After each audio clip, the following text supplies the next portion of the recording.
Welcome to the Futurum Tech Podcast. I'm your host today, Daniel Newman, Principal Analyst and Founding Partner at Futurum Research.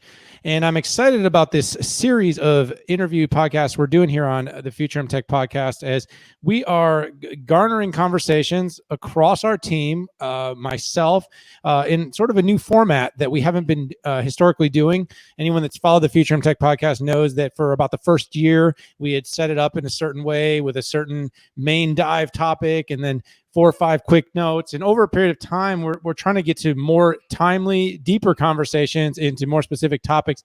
And another thing I'm definitely trying to do is feature this great team of analysts at Futurum Research, which today I have Ron Westfall. And Ron's our senior analyst and director of research, handling a wide swath, but areas like data center, network, telco, service provider, and so much more. Ron Westfall, welcome to the Futurum Tech Podcast. Not your first time here, but it's the first time you and I doing the show like this. Right on, Daniel. And thank you so much for the outstanding introduction. And yes, it's just an exciting time. And it's also a challenging time. And so what we're discussing today, I think, is going to be very important to the folks out there.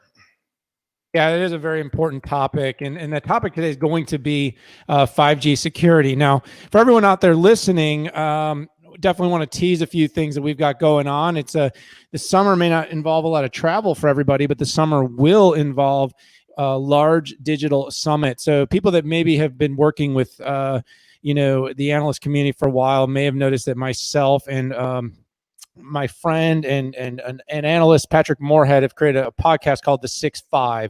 The 6-5 is brought by Futurum Research and More Insights and Strategy. And as our event schedule cleared out, our two firms decided to partner up together and take the 6-5 podcast and actually turn it into something bigger. And we're going to do a 6-5 summit. And there's a lot to come. We've got some really exciting headliners. We're going to have 9 different tracks talking about everything from cloud and data center to applications, collaboration, and devices, and so much more. We've got some amazing headliners. Cannot tell you who they are yet, because the big reveal has not come officially. But yeah, if you like the conversation today, definitely check out the 6-5 and the 6-5 Summit, because 5G will be a big topic at this event. So 5G, by the way, is a huge topic. And and besides the fact that there's a bunch of conspiracy theories that somehow 5G caused coronavirus, and it didn't, sorry, that we don't really need to even debate that. It just didn't happen. But besides that, 5G was one of the biggest tech trends and conversations that was going on across the tech landscape prior to COVID-19, and of course other world events that have definitely taken the media and attention away from day-to-day business. By the way, all very important stuff. So I'm glad we're talking about it. But 5G is also, as we emerge, hopefully as a better place, a healthier place, and a safer place, is going to be a big, important topic in terms of the way people are going to connect and communicate. And when you create new networks, you create new needs for security. So Ron, I'm going to let you play a little bit of the expert here, and I'm going to play a little bit of the host and moderator and analyst, because, I can't help myself but chiming in. But, you wanted to talk about 5G security. And by the way, I made Ron pick the topic, and it was a good one, and I'm glad he did. But let's start with 5G security, because, we're talking about 5G, we're talking about fast connectivity, we're talking about the next generation of devices. Security is not always a name that catches everybody's attention. Not security. 5G, yes. Security, no. Talk about 5G security. What do you even mean by that? It's an outstanding introduction. And it's high time that 5G security becomes a top priority concern for the entire ecosystem. Yes, 5G attracts more headlines, garners more attention, and security is like, okay, we got to have it. It's one of those checklist items. But what is different now is that 5G security is introducing a new set of security requirements and challenges. And to be sure, 5G does have security components that are in common with 4G LTE and 3G mobile networks. For example, the 3G PPP standards ensure that there's capabilities like mutual authentication and encryption and interoperability that are essential for any mobile network to operate securely. However, because 5G is introducing a new distributed software-defined architecture, that's where the difference is going to be. So in addition to working with 3G PPP standards, the operators out there also have to take into account ETSI NFV capabilities. They have to take into account what's going on with IETF security development, and what's going on with ONAP, or open network automation platforms, and so forth. And so that's actually the major challenge, is bringing this all together so that the customers out there, primarily enterprises as well as consumers, have peace of mind when they're using any 5G device or service out there. Yeah, absolutely. And with 5G as a whole, security is not really just a thing for 5G. Security is going to be a thing for every single kind of network. And as we move forward, what we're going to see is networks operating, the WAN and the LAN are going to be more greatly interconnected than ever before. We're going to see 5G being brought into the enterprise the way the LAN network used to be brought into, and then be distributed like a wireless network that was based on the LAN. That's because 5G is going to be faster. It's going to be more secure. We've heard about slicing in the past, but this is going to become more of a common practice, not just special case, with the ability to widely spread. And I did an interview just the other day with the head of networks for Qualcomm, and we were actually talking about they developed two new products, one called Fast Connect, and one was their new Network Pro. And their Fast Connect is all about the chipset that goes into the devices that enables Wi-Fi 6E. Right. And then the new Networking Pro is basically anywhere from your home to a stadium, being able to distribute Wi-Fi 6E. So as we go to this Wi-Fi 6 era, though, the way the connectivity may actually come into a venue, unlike in the past where it was always broadband and Wi-Fi, we're going to see a lot more 5G. So these two networks working together, Ron, are going to be really important. And that's going to create new challenges for designing and securing and building out from what the enterprise has been most used to. Without a doubt. And according to our research, we asked the service providers, when they are targeting the enterprises, what is the most important aspect of 5G deployment? And it's unifying security at the 5G edge. That came out as the number one priority by a sizable margin. Number two was protecting privacy concerns, which is closely related to 5G security 101.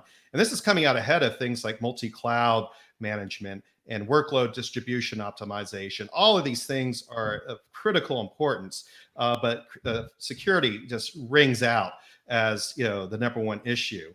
And as a result, this is an opportunity for the service providers to really develop and invest more in their security as a service capabilities, for example, naturally making their managed security offerings much more robust, because this is going to be the linchpin. It's going to be, just quite simply vital to enabling any ability to monetize 5G once, they get past the basic deployment phase and decide, okay, what can we do with 5G beyond enhanced mobile broadband capabilities and some other low-hanging use cases out there. The whole point of this is to make the 5G network the center of the digital ecosystem, to transform the global economy. And that requires more advanced capabilities. That requires, quite simply, these security mechanisms. And that's going to rely heavily on, for example, security operations centers that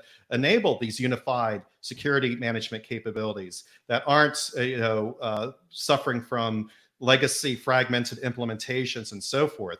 So this is definitely a clarion call. And there's no doubt, to your point, that yes, 5G security is not a one-off, and it's certainly not one-dimensional. It's going to have to provide unified security across the fabric of the operator network and their enterprise customer networks as well.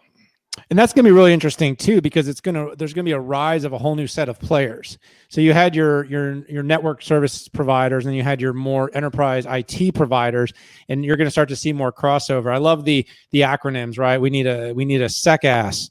Yeah, you heard that sound. I need a sec ass. And I'm talking about the security as a service, nothing else. Keep your minds clean, folks. And then, of course, your managed security service provider, because an MSP isn't enough. We now need to specialize that to be just a security service provider. And then, of course, with the multi-cloud, we're going to need the MCMSSP, because again, I think the problem, Ron, with 5G security is that the industry lacks acronyms.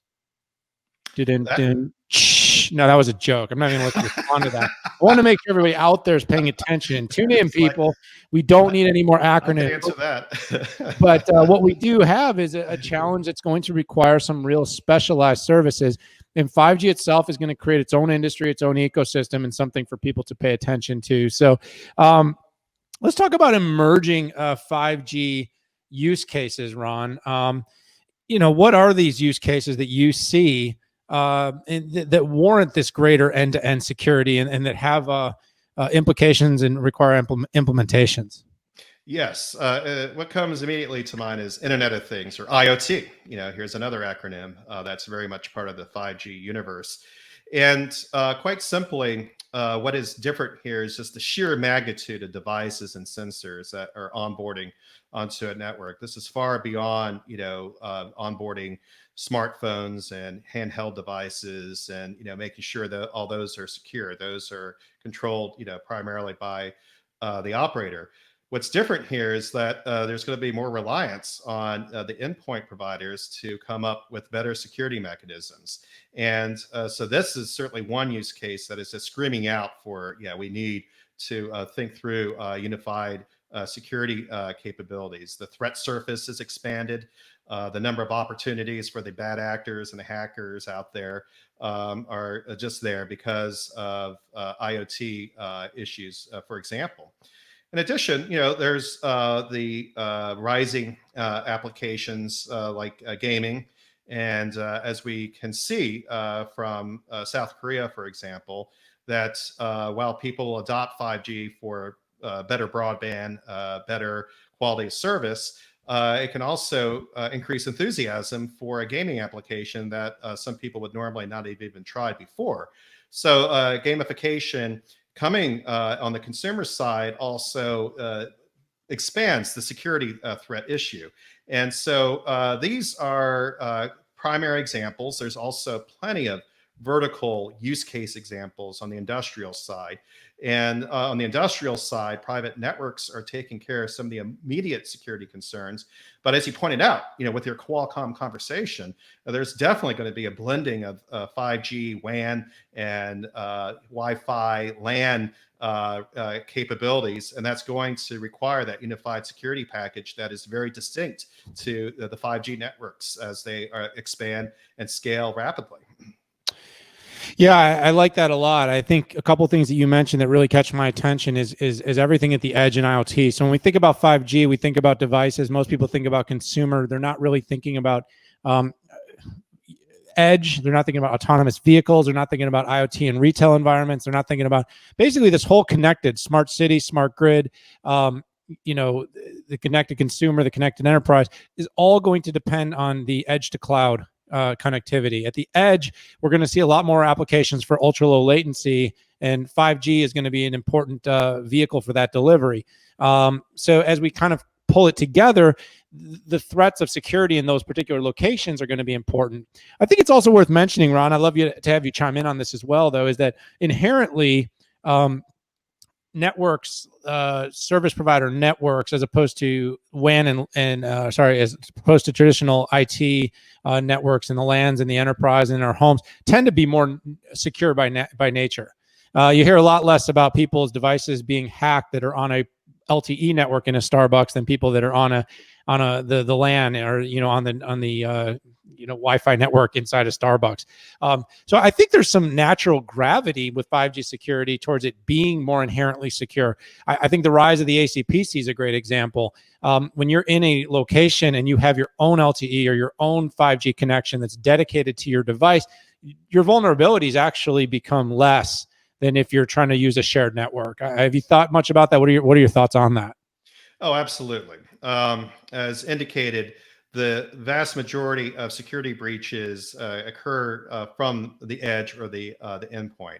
And yes, thankfully, due to the work of the GSMA, the 3GGPP standards capabilities, SIM cards, for example, have ensured pretty robust security with mobile devices. And so, what is a key technology, an enabler, is what's called eSIM or embedded SIM capabilities, where we're taking the same principles, the same capabilities that have worked with smartphones, and applying it to the vast ecosystem of endpoint devices out there. Certainly, IoT devices come to mind, but any sensor that is essential to an industrial setting, any device out there that is critical for an industrial application. Public safety comes to mind, which has come to the forefront because of for example, the COVID-19 pandemic, let alone some of the recent riots. So this is demonstrating that the industry is coming together. It is providing a very win-win type of solution, taking the best of both worlds, taking the reliable security from the 4G LTE world and disseminating it across the emerging 5G world. And the software flexibility of an eSIM implementation is where the new capabilities really kick in. We're not so dependent on the hardware. You have to slide the SIM card into your mobile device in order to get that robust security that we're familiar with on traditional smartphones. Yeah, absolutely. And you make some great points. I think you sort of accidentally on purpose touched on the next topic, which is going to be about endpoint security management. But I think as we sort of look at end to end, in order to end-to-end secure, it always starts with the endpoint, starts with the core. Data in flight always creates new risks. So it's where things like end-to-end encryption become really important for how data is in transit is secured, keys, other ways that companies can make sure that they protect it. So I'm going to skip past the endpoint topic just because I think we sort of touched on it, Ron. But let's talk about ecosystem a little bit because, we got to start tying this all together. Essentially, right? And there are players of yesteryear. You sort of, like I said, you had your traditional network providers, you had your service providers, but we have a whole series of new entrants too. So you got your legacy providers, you got your Nokias and Ericssons and Netcrackers and these companies that have been in the space, have a lot of deep expertise, but you also have a wave of new. You got Cisco and you got Intel, you've got Red Hat, you've got NVIDIA, companies coming out of the woodwork. And then, of course, the hyperscale cloud, AWS, Microsoft, they all want to play in the 5G space as part of the ecosystem. Talk a little bit about the ecosystem's role in basically handling the demands of 5G security. Absolutely. And I think those are outstanding examples. Clearly, the cloud, in particular, the public cloud and multi-cloud implementations are going to be an essential element in how 5G security is successfully implemented. And so as a result, we're seeing the major cloud providers, the AWSs, the Azures, the Google clouds, the IBM clouds, and so forth, coming out with specific security packages to address this very need and aiding the customers out there through AI and analytical engines, for example, to complement what they are implementing on their side to get that across the board security assurance. And likewise, yes, the silicon providers are certainly playing a new elevated role. It's basically baking in security into devices, so we're not having to kludge security as we've had to in the past. And that comes to mind. For example, AT&T is using Samsung Galaxy 20 devices that have a purpose-built security chip. That's something new. This is something that is coordinated with the other security mechanisms out there that are being implemented at the cloud, at the data center, at the enterprise premise, and so forth. And so this is a great example of how the ecosystem can actually coordinate and improve the end-to-end security requirements out there. In addition, we see Vodafone, for example, offering its critical infrastructure cyber security service in order to meet just these emerging demands. Because as we know, critical infrastructure is more important than ever due to things like the public health crises, as well as public safety concerns. And speaking of ecosystem and technologies coming together, KT, with its initial 5G deployments, is using blockchain to help ensure security for financial transactions and so forth. So yes, I mean, we could literally, spend, the entire session just talking about all the different players out there and why the ecosystem is vital. But I think these examples definitely bring across the point why it's so much more important than before and why it's making a difference. Oh yeah, absolutely, and I love that you brought some, I guess you'd say less typical examples. Bringing together blockchain and 5G is going to be a unique example. We're going to see, like I said, much closer ties to the hyperscale cloud as opposed to traditional networks. We're going to see software is going to dominate the deployments. We're going to see large volumes of AI automation, ML, and in data enrichment to handle the security, fraud detection, network management, network deployment. So 5G is going to be really defined as being the network that broke all the rules of telco for the past 4 generations. And there's actually more than that, but we just like to call it 4 and 5G so that people understand that essentially, if we want to oversimplify, from the onset of the mobile world, we've had about 5 major leaps. But there was actually a few others in the early days. So let's bring it home, Ron. You're an analyst. I'm an analyst. The world listens to us. Companies are making considerations around 5G. In some cases, it's whether do we upgrade our devices now. In some cases, it's should we be looking at 5G networks. Network slicing for some companies, it's an architectural conversation. Why are you recommending security really as a priority from the onset? Yes, excellent question, and I think this is a great way to tie it all together. Yes, we have data that verifies that quite simply, if at least if you're an operator, you have to have 5G security. Without 5G security, then no deal. It's really quite that fundamental. And to your point, yes, 5G is a reality. For example, there are 81 service providers out there who are already deploying 5G in 42 different countries. And in addition, there are at least 173 operators out there who have already purchased 5G specific spectrum. So the use case is extremely strong, but then it's about prioritization. And again, it's about assuring the enterprises out there, let alone the consumers, that when I'm using a 5G device, I'm not going to be screwed. Quite simply, I'm not going to have a hacker turn my life upside down or destroy the brand name and so forth, as we've seen in the past. And we know that if you're an operator, to have a massive security breach is just potentially devastating in terms of at least brand credibility. And as a result, it's just really having to focus on how do we really deliver SecAS, as you so eloquently put it, security as a service, these managed security service capabilities, because the enterprises aren't going to be able to do it by themselves, at least in terms of, as the ecosystem becomes broader, in terms of, yes, you can use a private network today, but in terms of how do you integrate Wi-Fi with 5G? How do you really make sure that 5G fulfills its overall promise, that it does become this transformative technology?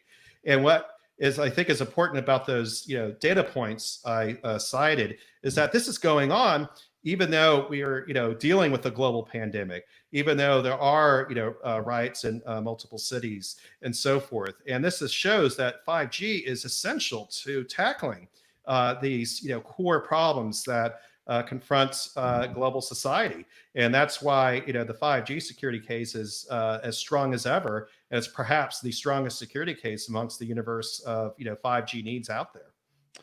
Yeah, it's a great topic, Ron, and thanks for all your in depth. Clearly, everyone out there, hopefully you engaged. This guy's been doing this for a little while, but telco networks, for what 20 years now or Yeah, some right on, two long decades period. plus. Times have Yeah. changed. So he was actually doing this when I was still in diapers, which is pretty cool.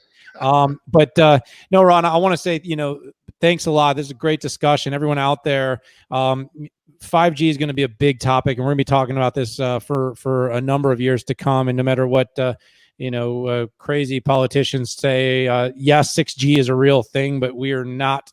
This is not a topic that everyone needs to worry about. But 5G, it is a topic that everybody needs to worry about right now.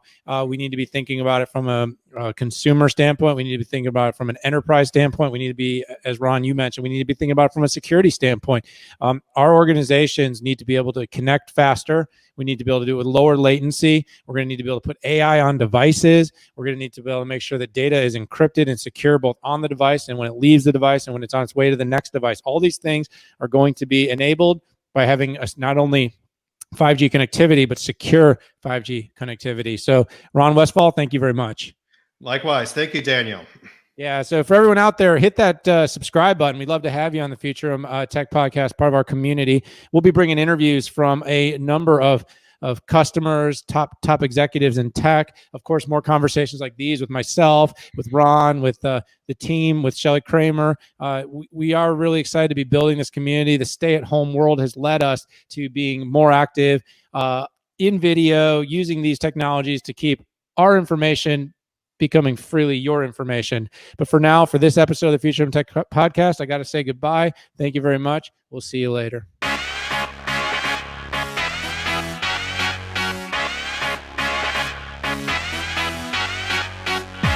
There will be plenty of more tech topics and tech conversations right here on the Futurum Tech Podcast, FTP.